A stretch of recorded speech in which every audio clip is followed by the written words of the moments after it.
my channel Jazzlyn Garden. Happy Janmashtami to everyone. आज हम बनाने जा रहे हैं एक मिनिएचर गार्डन, वो भी Janmashtami special. Today's video is based on Janmashtami.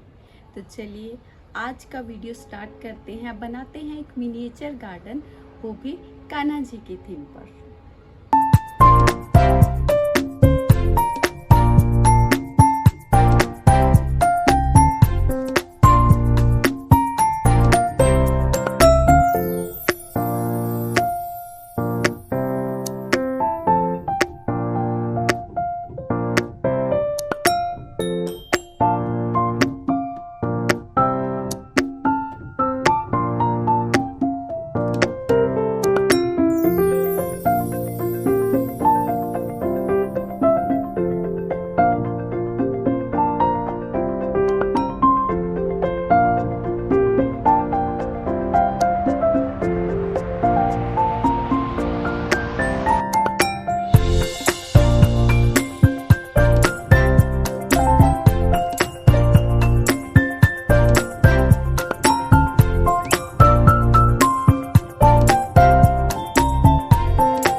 तो फ्रेंड्स, आपको मेरा वीडियो कैसा लगा ये मेरा मिनिएचर गार्डन, कमेंट बॉक्स में ज़रूर कमेंट करके बताएं और इसे लाइक एंड शेयर ज़रूर करें और subscribe my channel.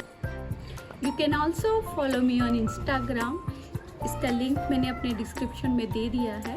Okay, bye bye. Happy gardening and happy Janmashtami to all.